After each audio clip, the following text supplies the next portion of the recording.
afternoon, good people. I am Annette Holloway, and I'm bringing you greetings from Possibilities Furniture and More in downtown Johnston, South Carolina. And we are here with another segment of our ancestors' wildest dreams.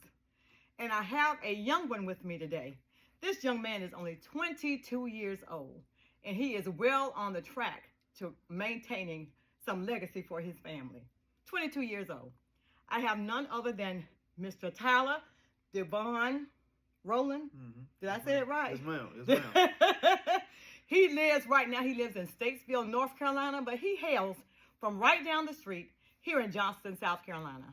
He is the son of Miss Wanda Rolland and Mr. Donnie Dobbs.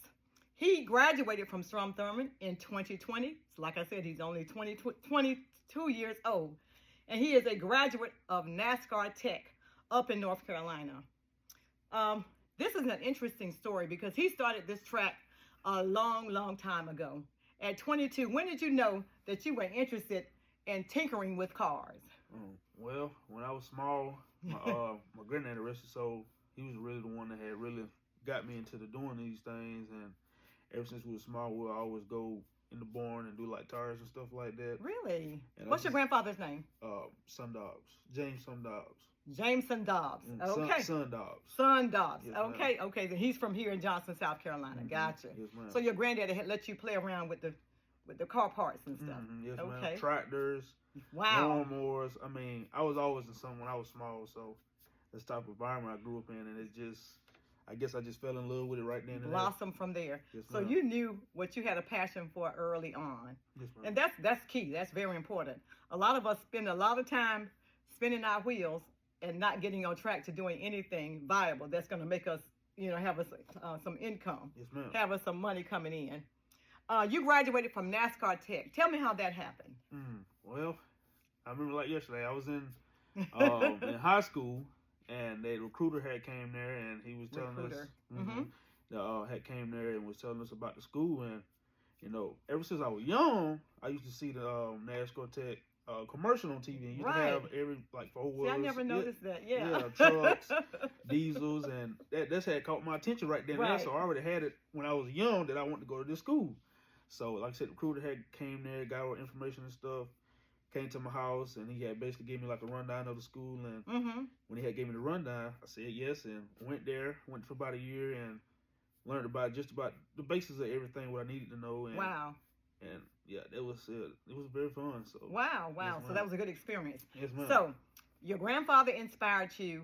He's the one that kind of kindled your interest in cars. Yes, ma'am. So when you got to school, does the high school have anything available for young people now? I remember when I was in school, auto mechanics was a big thing. So did you do that at Strom Thurmond? Yes, ma'am. Yes, ma'am. Like, we did, like I said, the pretty basic stuff at the high school. Changed oil, worked on brakes. That's good. Learned more about engines. We did testing too to learn the basis of the engine and stuff and electronics. And what we'd do was like through the week we'd go to different dealerships and learn other stuff from technicians. Hands on. Yes, ma'am. Okay, yes, that's awesome. Who was your teacher there? Tony Frazier. Okay, I know Tony. I know his whole family. Yes, okay, so he taught you the basics. Yes, ma'am. And you got opportunities to go into the dealerships and have hands-on training. Yes, ma'am. Was there any particular dealership that you really flourished at? Yes. Penn Darvis in Edgefield, South Carolina. Yes, that was my first job too. Okay, they hired you. Yes, ma'am. Yes, ma'am. Yes, ma'am. I actually went through a couple of other places before I went to Penn Darvis. I was at Jim Satcher before they had closed down. Gotcha. And I was at Rolland. But you were young though. Yes, ma'am. Yes, ma'am. Yes, ma'am. Yeah. Rolland, and then I was at D's Automotive. And then Penn Darvis. I remember like yesterday, I was out there helping one of the technicians change the oil. Right. And they had asked me if I wanted a job there. I said, yeah. And I'm ready. And wow. They had got me that job, and I was there about a year before I went to college. That's impressive. Yes, ma'am. For someone to want somebody before they even finish high school, yes, ma'am, to come and work at a dealership, that has to say a lot about how you have been raised and how you've carried yourself. Yes, ma'am. Okay. Who do you attribute that to? Your discipline. Yes, ma'am. Yeah. Because this is rare for someone of that age, a teenager, being able to be disciplined enough to have a job of that kind of caliber. Probably say my grandparents, because like I said, I was mainly around them a lot. A lot. you know, they really, I don't know, it's just a bond with them that really got me where I am today. Like, and we were talking about that earlier about how we have to revere our elders. Yes, ma'am. I'm a stickler for that. They taught you what they knew. Yes, ma'am. They may not have known all of everything about everything, but what they knew it well, and they taught it to you unselfishly. So we have to always salute our elders when we talk about where we are. Yes, ma'am. That's one thing I have to remind young people of all the time. You didn't just get here by yourself. Right. Someone paved the way for you. Someone did. Mm-hmm. So, that being said, is there any advice that you would have for a young person who wants to pursue the path that you have? They want to pursue it. Talk to the right people. So, who are the right people? That's hard. That's hard to find. Yeah, come on. That's hard to find. Like some get discernment. Yes, Yeah. yes, ma'am. Get some experience on the bill. Get in these shops. Definitely Be talk to willing other to do the people. work. Yes, ma'am. Talk to other people about the shops before you go there, because you don't want to go to, like I said, a janky shop. Right. And like I said, just get that experience on the bill. Go to like a technician that's like the top dog there. Yeah. Try to get under his wing. Shadow. Shadow. Job shadowing. Yes, sir. Yes, yes. sir. Yes, ma'am. Yes, ma'am. So you have to want to learn this. Oh, yes, ma'am. Yes, yes, ma'am. And so much of this, people think we can spoon feed it to you, but you have to want to get it for yourself. Oh, yes. And you have to be the one to pursue it. Yes, ma'am. Well, I want you to know I'm proud of you. When I talked to your mom last year, actually, about what you were doing, I was very impressed with that because of your age.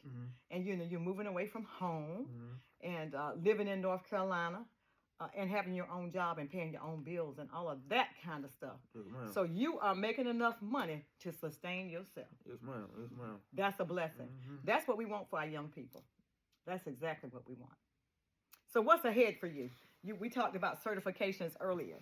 So what you working on now? Working on getting my basics ASC certification. What it is? ASC.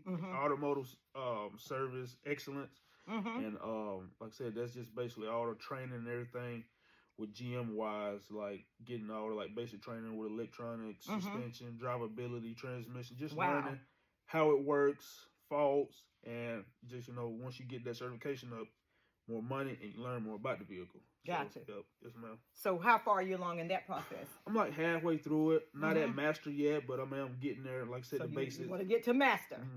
So what's the difference between being the ASC certified and being the master? Once you get master, that means you get all of your basics ASC done.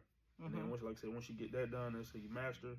And then once I get my master's, the plan is to get world-class technician. So that's the top dog. Yes, ma'am. That's top. Yes, that's ma'am. top pay and top dog. Yes, ma'am. So that's what your goal is. Yes, so you ma'am. have a plan in place to get where you need to be. Yes, ma'am. Well, boy, I tell you what, we are proud of you in Johnson, South Carolina. Your mom and dad are proud of you. You are their wildest dreams. Because we talked about this before. This was not always available. Yes, ma'am. To everybody. You talking about going to NASCAR Tech. Okay? Yes, ma'am. So what you do in your spare time? What you like to do up there in North Carolina? Well, I do a lot of working. I work just about every day. Yes, ma'am. That's okay. Yeah, just about every day. While you're young.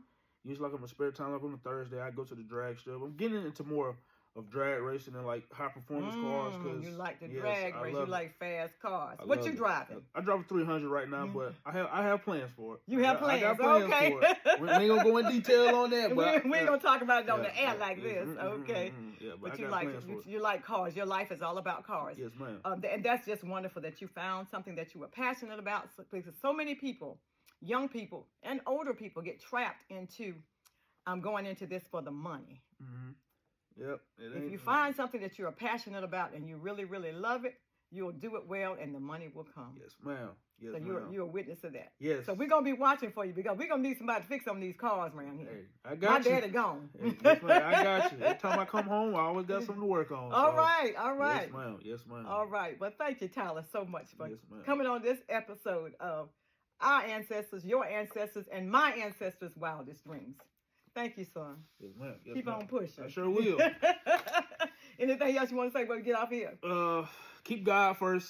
Keep God first. Yeah, Hallelujah. Keep God first, and it's gonna be ups and downs, but you can't give up and just keep going. You got it.